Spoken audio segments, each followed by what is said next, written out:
Good morning प्यारे बच्चों।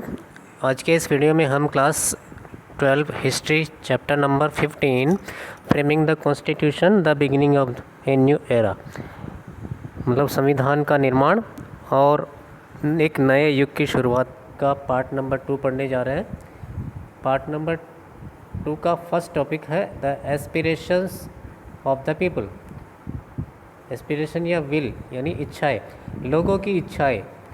इस टॉपिक का मतलब है लोगों की इच्छाएं और आकांक्षाएं। इन 1946 and 1947 as the assembly deliberated, the British were still in India। 1946 और 47 में जब संविधान सभा की चर्चाएं वगैरह चल रही थी, उस समय भी ब्रिटिश लोग भारत में ही थे।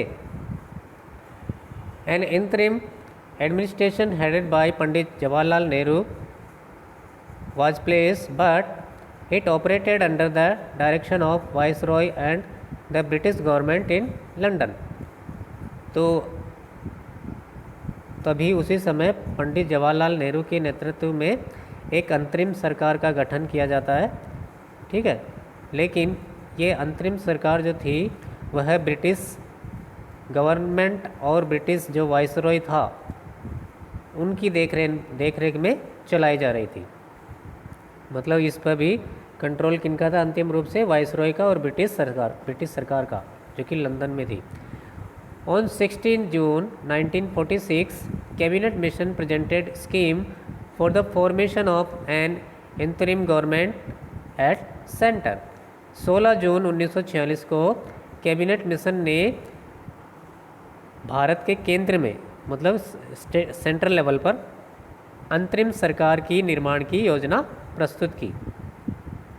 ऑन 2 सितंबर 1946 the Indian National Congress formed interim government with Jawaharlal Nehru as the vice president.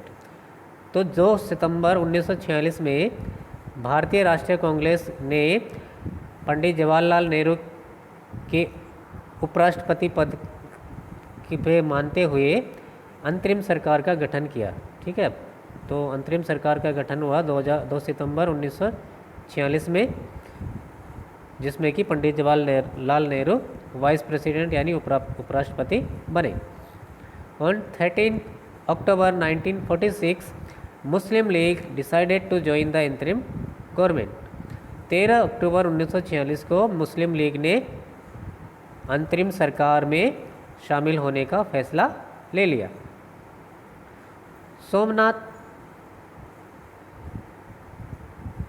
Somnath Lahiri, a communist member, said we Indians need to be free from British influence। तो सोमनाथ लाहिड़ी नाम के एक समाजवादी नेता थे, सदस्य थे संविधान सभा के। उन्होंने कहा कि हमें भारतीय संसद को या हम सभी लोगों को ब्रिटिश इन्फ्लुएंस से, यानी ब्रिटिश से होकर अंग्रेज़ों के प्रभाव से मुक्त होना है, और हमारा संविधान भी ब्रिटिश इन्फ्लुएंस से मुक्त होना चाहिए। Further said constituent assembly was British made and was working with British plan. और उन्होंने आगे कहा कि ये जो संविधान सभा है यह अंग्रेज़ों ने बनाई है, और इसके जो क्रियाकलाप या जो भी कार्य कर रही है संविधान सभा, यह ब्रिटिश प्लान के अनुसार, ब्रिटिश अंग्रेज़ों की योजना के अनुसार ही यह कार्य कर रही है, ठीक है। He requested the members and Indians to fully free themselves from the influence of imperial rule. उसके बाद उन्होंने संविधान सभा के सदस्यों को और भारतीय लोगों को रिक्वेस्ट किया, निवेदन किया कि वो अंग्रेजी शासन के प्रभाव से पूरी तरह से अपने आप को मुक्त कर ले, उनके प्रभाव में ना रहे। Nehru said in his response that it is true British government played role in the assembly's birth and attached conditions to the functions of the assembly. Nehru ji ने कहा बदले में, जवाब में, कि यह बात सही है आपकी कि ब्रिटिश सरकार ने संविधान सभा के निर्माण में अपनी महत्वपूर्ण भूमिका निभाई है और इसीलिए उन्होंने संविधान सभा के कामकाज में कुछ शर्तें भी लगा रखी है। But he also said we have met because of strength of the people behind us. लेकिन उन्होंने आगे कहा कि हम यहाँ इसलिए जुटे हैं क्योंकि हमारे पास लोगों की शक्ति है, हमें लोगों की शक्ति मिली है, हमारे पीछे लोगों की शक्ति है। And we shall go as far as people wish to go along with us. और हम उतना ही आगे जा पाएंगे जितना कि देश के लोग हमें ले जाना चाहेंगे। He believed that members of assembly were elected by provincial legislature and provincial legislature is elected by Indian people। उन्होंने कहा या उनका मानना था कि संविधान सभा के जो सदस्य हैं वो प्रांतीय विधानसभाओं द्वारा चुनकर आए हैं और प्रांतीय विधानसभा के जो होती है वह भारतीय लोगों के द्वारा चुनी जाती है। ठीक है, प्रांतीय विधानसभा के जो सदस्य होते हैं वो भारतीय जनता के द्वारा चुने जाते हैं। इस तरह से वो संविधान सभा के लोग भी जनता द्वारा ही चुने हुए हैं। So here we represent our countryman. और इसीलिए हम यहाँ पे हम अपने देश के लोगों का प्रतिनिधित्व करते हैं या कर रहे हैं। The constituent assembly was expected to express the aspirations of the people। और इसीलिए संविधान सभा से आशा की जाती है कि वह जनता की इच्छाओं और आकांक्षाओं को व्यक्त करे। Democracy, equality and justice were ideals that people of India Aspire for. तो लोकतंत्र, समानता और न्याय ये सभी लोकतंत्र के आदर्श होते हैं जिससे कि देश के लोगों के आदर्श है और देश के लोगों की ये इच्छा भी रखते हैं कि हमारे देश में लोकतंत्र हो, समानता हो और सबके साथ न्याय हो। In the 19th century, social reformer opposed child marriage and demanded that widows be allowed to remarry। 19वीं सदी में कुछ समाज सुधारक आए जिन्होंने बाल विवाह का विरोध किया, साथ ही उन्होंने ये मांग की कि विधवाओं को दोबारा से शादी करने की अनुमति मिले। Swami Vivekananda campaigned for a reform of Hinduism and wanted religions to become more just। Swami Vivekananda ने हिंदू धर्म में सुधार के लिए बहुत सारे अभियान चलाए थे, उन्होंने मुहिम चलाई थी और वो चाहते थे कि जितने भी धर्म है वो और अधिक न्यायसंगत हो। Jyotiba Phule in Maharashtra pointed to the suffering of the depressed castes. Maharashtra में ज्योतिबा फुले नाम के महापुरुष ने दमित जातियों की, जो दलित और दमित जिनको पीढ़ियों से सदियों से दबाया जाता आ रहा है, उनका शोषण किया जा रहा है, उनकी पीड़ा की ओर इशारा किया, उनके बारे में लोगों को बताया। Communist and socialist organised workers and peasants, they were demanding economic and social justice. उसी तरह कम्युनिस्ट और समाजवादियों ने मजदूरों और किसानों को एकजुट किया और उन्होंने सभी के साथ आर्थिक और सामाजिक न्याय की भी मांग की।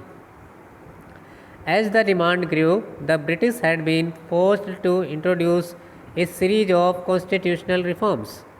और जैसे जैसे मांग बढ़ी, प्रतिनिधित्व जैसे जैसे विधानसभा में प्रतिनिधित्व की मांग बढ़ी, ब्रिटिश सरकार को मजबूर होना पड़ा किसके लिए? संवैधानिक सुधारों की श्रृंखला शुरू करने में। तो कुछ उसने संवैधानिक सुधार किए थे, तो वो कौन कौन से थे? A number of acts were passed. और इस सुधारों के लिए उन्होंने बहुत सारे कानून पारित किए, जिनमें 1909, 1919 एंड 1935, 1909, 1919 और 1935 का जो संवैधानिक सुधारों का जो कानून उन्होंने बनाया था, ये संविधान में सुधार के लिए ब्रिटिश सरकार ने बनाए थे। Gradually enlarging the space for Indian participation in the provincial government. और इन अलग अलग कानूनों के द्वारा ब्रिटिश सरकार ने धीरे धीरे भारतीय लोगों की भी प्रांतीय सरकारों में, प्रांतीय विधानसभाओं में ब्रिटिश सरकार ने भारतीय लोगों की भागीदारी को और ज़्यादा बढ़ा दिया। धीरे धीरे उसका स्थान बढ़ गया। इस तरह से भारतीय लोग भी जो सरकार थी या प्रांतीय जो सरकारें थी उसमें अपनी हिस्सेदारी और भागीदारी सुनिश्चित कर सकती थी। Next topic, defining rights of people, लोगों के अधिकारों का निर्धारण। The way of defining the rights of people was quite different. अब लोगों के जो अधिकार थे उसको परिभाषित करने का जो तरीका था वो बिल्कुल अलग था। Different demands were made by different groups of people, और अलग अलग लोग समूह द्वारा अलग अलग मांगे रखी गई। These demands, ideas, opinions were debated, discussed, and conflicting ideas were reconciled, and then consensus were made to take collective decisions. तो इन सभी मांगों और विचारधारों पर संविधान सभा में बहस होती थी। साथ ही परस्पर जो विरोधी विचार के लोग थे, ठीक है, उनके बीच आपसी सहमति और समाधान निकालने की भी कोशिश होती थी। साथ ही सामूहिक निर्णय लेने के लिए आम सहमति भी बनाई जाती थी कि किस तरह से एक ऐसा मार्ग निकाला जाए जिसमें सभी वर्गों के लोग संतोष प्राप्त कर सके, जिसमें सभी वर्गों के लोग उससे संतुष्ट हो जाए। The problem with separate electorates, अगला टॉपिक है the problems with separate electorates, पृथक निर्वाचिका के साथ समस्याएं। मतलब अलग से निर्वाचन क्षेत्र बना लेने से कुछ समस्या हो सकती है। वो क्या क्या थी देखिए। Intense debate took place in assembly on the issue of separate electorates. तो अलग से जो पृथक निर्वाचिका की जो मांग कर रहे थे उस मुद्दे पर संविधान सभा में बहुत ही तीव्र लंबी चौड़ी बहस होती थी। On 27 August 1947 B Pocker Bahadur gave powerful presentation for continuation of separate electorates. 27 अगस्त 1947 को बी पोकर बहादुर ने अपना प्रभावशाली भाषण दिया पृथक निर्वाचिका को बनाए रखने के पक्ष में। He said electorate will help in giving minorities representation in the political system in governance of the country। उन्होंने कहा कि पृथक निर्वाचन से अल्पसंख्यकों को देश की राजनीतिक व्यवस्था में और देश के शासन में प्रतिनिधित्व दिलाने में मदद मिलती है। ठीक है, मतलब उनको अलग से निर्वाचन क्षेत्र दे देंगे तो वो देश की जितनी आबादी होगी उसके हिसाब से वो देश का प्रतिनिधित्व कर सकेंगे। He further said the need of Muslim could not be understood by non-Muslims। उसके बाद उसने आगे कहा कि मुसलमानों की ज़रूरतों को गैर मुसलमान नहीं समझ सकते कि उनकी ज़रूरतें क्या क्या है। ठीक है। Many nationalist leaders saw separate electorates system as a tool of diverse people on the basis of religion, and they also believed that this idea was finally culminated in the partition of the country। बहुत सारे राष्ट्रवादी नेताओं ने देखा कि ये जो पृथक निर्वाचिका है वो एक तरह से देश के जितने लोग हैं, जितने धर्म के लोग हैं, वो जिनको आपस में बांटने का एक हथियार है। और वो ये ऐसा मानते थे कि इस विचार का परिणाम अंत में बहुत बुरा होगा और देश का विभाजन का कारण भी यही बनेगा कि ये अलग से पृथक निर्वाचन है। बाद में जाकर जब देश का विभाजन हो गया तो उस विभाजन का कारण भी उन्होंने ये माना कि पृथक निर्वाचिका भी एक महत्वपूर्ण कारण था देश के विभाजन के लिए। Therefore many leaders were against of it.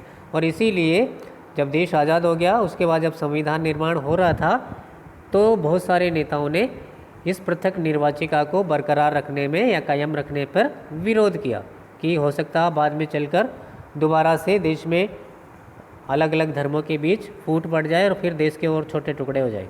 इसी वजह से उन्होंने इस मांग की खिलाफत की या इस मांग के खिलाफ उन्होंने संविधान सभा में अपनी बात रखी। R V Dhulekar told Bahadur, R V Dhulekar एक दूसरे विद्वान थे संविधान सभा में, उन्होंने बी पोकर बहादुर से कहा that the English played their game under the cover of protection and they allured you the minorities. उन्होंने कहा बी पोकर बहादुर को, किसने, आरवी धुलेकर ने, कि अंग्रेज़ों ने संरक्षण देने के नाम पर अपना खेल खेला है, मतलब अपनी चाल चली है, और उन्होंने आपको बहला फुसलाकर अपने पक्ष में कर लिया है। आपको मतलब अल्पसंख्यकों को बहला फुसलाकर आपको जो पृथक निर्वाचिका का अधिकार जो दिया, या आपके लिए जो अलग से निर्वाचिका की व्यवस्था की, एक तरह से उन्होंने आपको बहला फुसला दिया और संरक्षण के नाम पर वो अपना खेल खेल रही है। वो आगे चलकर ये देश के विभाजन में इसने अपना योगदान दिया और आगे चलकर हो सकता है देश के और टुकड़े कर दे, इसीलिए इसको अभी बंद करना चाहिए।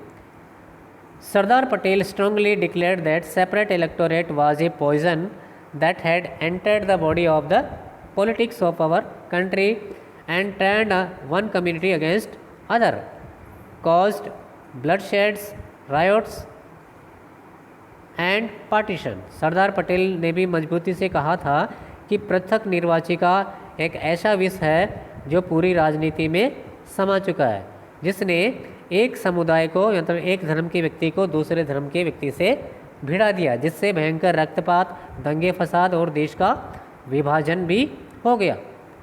सो for a peace we need to remove separate electorates. इसीलिए अगर हमें शांति चाहिए तो हमारे देश के संविधान से सेपरेट इलेक्टोरेट की व्यवस्था को, यानी पृथक निर्वाचिका की व्यवस्था को हटाना चाहिए या समाप्त कर देना चाहिए। Govind Ballabh Pant in a debate said separate electorate is not only harmful for the nation but also for minorities। Govind Vallabh Pant ने एक डिबेट में, एक चर्चा में कहा कि सेपरेट यानी पृथक निर्वाचिका न केवल एक देश के लिए नुकसानदायक है बल्कि अल्पसंख्यकों के लिए भी यह नुकसानदायक है।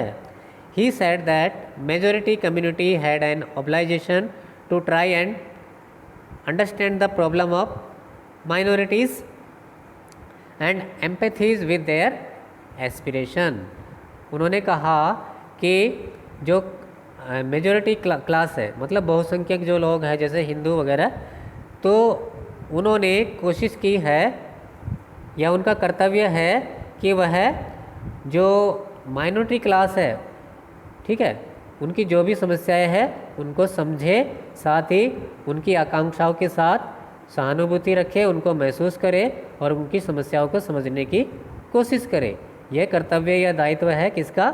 मेजॉरिटी क्लास का, ठीक है।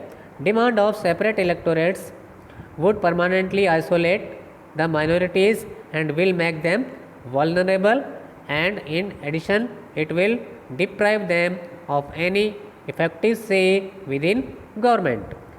अब अलग से निर्वाचिका की जो मांग कर रहे हैं, इससे जो माइनॉरिटी क्लास है, अल्पसंख्यक जो वर्ग है, वह स्थायी रूप से जो समाज का मुख्य वर्ग है उससे अलग हो जाएगा, अलग हो जाएंगे, यानी अलग थलग हो जाएंगे, वो समाज की मुख्य धारा से कभी नहीं जुड़ पाएंगे, ठीक है। और इससे वो और ज़्यादा कमज़ोर हो जाएंगे। साथ ही इससे क्या हो जाएगा, जो इफ़ेक्टिव हिस्सेदारी है, जो प्रभावी हिस्सेदारी है देश के शासन में, उससे भी वो वंचित हो जाएंगे, ठीक है। All these arguments against separate electorates was based on the unity of the nation where every individual is a citizen of a state and each group had to be assimilated within the nation। communities are equal to the member of the state। तो इन सभी तर्कों से जो मतलब ये separate electorates या पृथक निर्वाचिका के खिलाफ जो सभी तर्क आए, उससे वो सारे जो तर्क थे वो देश की एकता पर आधारित थे, वो देश के टुकड़े नहीं होना देना चाहते थे। अगर सेपरेट इलेक्टोरेट नहीं रखेंगे तो देश एकजुट रहेगा, और अगर सेपरेट इलेक्टोरेट कर देंगे तो देश के टुकड़े होने का खतरा है। ठीक है, जहाँ पे हर व्यक्ति, देश का हर व्यक्ति और राज्य का हर व्यक्ति या फिर समुदाय का भी हर व्यक्ति देश के भीतर समाहित किया जाता है। ठीक है, और सभी व्यक्ति को देश के या राज्य के सभी व्यक्तियों को समान अवसर मिलेंगे और सबके साथ समानता का व्यवहार किया जाएगा। Not all Muslim supported the demand for separate electorates. ऐसा भी नहीं है कि सारे मुसलमानों ने पृथक निर्वाचिका का समर्थन किया है। बहुत से मुसलमान थे जिन्होंने पृथक निर्वाचिका का विरोध भी किया है। फॉर इंस्टेंस, बेगम एजाज रसूल felt that separate electorates were self destructive since they isolate the minorities from the majority. उस उदाहरण के रूप में बेगम एजाज रसूल ने ये महसूस किया कि पृथक निर्वाचिका एक तरह से आत्मघाती बम की तरह साबित होगा, जिससे जो मेजॉरिटी क्लास से जो माइनॉरिटी क्लास है वो मेजॉरिटी क्लास से अलग थलग पड़ जाएंगे। उनके साथ वो समाज की मुख्य धारा में कभी जुड़ नहीं पाएंगे और उनका इतना विकास भी नहीं हो पाएगा। इस तरह से ये उनके लिए खुद के लिए आत्मघाती साबित होगा। By 1949, most of the Muslim members of the Constituent Assembly were agreed against separate electorates and removed it. और 1949 के तक ज़्यादातर मुसलमान सदस्यों ने, जो कि संविधान सभा के थे, इस बात पे सहमत हो गए कि सेपरेट इलेक्टोरेट्स नहीं चाहिए और उसको बाद में हटा दिया जाता है।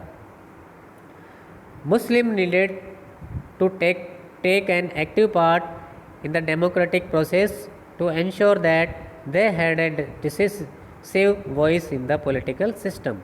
मुसलमानों को देश की लोकतांत्रिक व्यवस्था में सक्रिय भूमिका निभाने की ज़रूरत थी ताकि उन्हें देश की राजनीतिक व्यवस्था में निर्णायक आवाज़ मिल सके। ठीक है, देश की राजनीतिक व्यवस्था में वो अपनी आवाज़ को बुलंद कर सके और लोग देश के सामने अपनी बात रख सके। Objective resolution of the constitution, संविधान का उद्देश्य प्रस्ताव। N G. Ranga, a socialist and a leader of peasant movement, welcomed the objective resolution and argued that the term minorities be interpreted in the economic terms. N G. Ranga एक समाजवादी, साथ ही में किसान आंदोलन के नेता थे। उन्होंने उद्देश्य प्रस्ताव का स्वागत करते हुए कहा कि जो माइनॉरिटी यानी अल्पसंख्यक शब्द है उसकी व्याख्या आर्थिक तौर से की जानी चाहिए, ना कि धार्मिक रूप से। ठीक है, मतलब आर्थिक स्तर पर माइनॉरिटी माना जाना चाहिए, धार्मिक स्तर की बजाय। The real minority are poor and downtrodden, और असली अल्पसंख्यक गरीब और डाउन ट्रोडन यानी दबे कुचले लोग हैं जो सदियों से लोगों की गुलामी करते आ रहे हैं या फिर पीड़ा सहते आ रहे हैं। N G. Ranga welcomed all legal and civil rights granted by the constitution to its citizen but said this rights can only be enjoyed when suitable condition for opportunities are provided. N G. Ranga ने संविधान द्वारा दिए गए सभी कानूनी और नागरिक अधिकारों का स्वागत किया और यह भी कहा कि इन सभी अधिकारों का उपभोग तभी किया जा सकता है जब सबको उपयुक्त स्थिति मिले और सबको उचित अवसर प्रदान किए जाएं। ठीक है, सबके लिए समान अवसर मिले। Therefore, to make the condition of poor and downtrodden better and protected them, there is need of much more than this resolution. इसीलिए गरीब और दबे कुचले लोगों की स्थिति को और ज़्यादा बेहतर और सुरक्षित करने की ज़रूरत है। इसीलिए इस प्रस्ताव से और अधिक ज़्यादा करने की भी ज़्यादा ज़रूरत है कि केवल प्रस्ताव पारित करने से ही कुछ नहीं होगा, उनके लिए कुछ विशेष अवसर और उपयुक्त स्थिति भी पैदा करनी होगी। रंगा also talked about the huge gap between the masses of India and their representatives in the assembly. एन.जी. Ranga ने यह भी कहा कि जो आम जनता है और जो संविधान सभा में उनका प्रतिनिधित्व करते हैं, जो प्रतिनिधि हैं, उन दोनों के बीच में भी बड़ी विशाल खाई है। जो रिप्रेजेंटेटिव है वो आम जनता से नहीं आते हैं। Most of the members of the constituent assembly do not belong to masses, मतलब संविधान सभा के जो ज़्यादातर सदस्य हैं वो आम आदमी या आम जनता से नहीं आते, वो ज़्यादातर कुछ विशेष जाति और समुदाय से आते हैं और वो उन्होंने गरीबी कभी देखी भी नहीं है। But they are representing them as their trustees, लेकिन वो देश की जनता को ट्रस्टी के रूप में उनका प्रतिनिधित्व करते हैं। देयर कंपेनियन, साथ ही वो उनके हिमायती भी है। And trying best work for them, साथ ही वह देश की जनता के पक्ष में आवाज़ उठाने का भरसक प्रयास भी कर रहे हैं।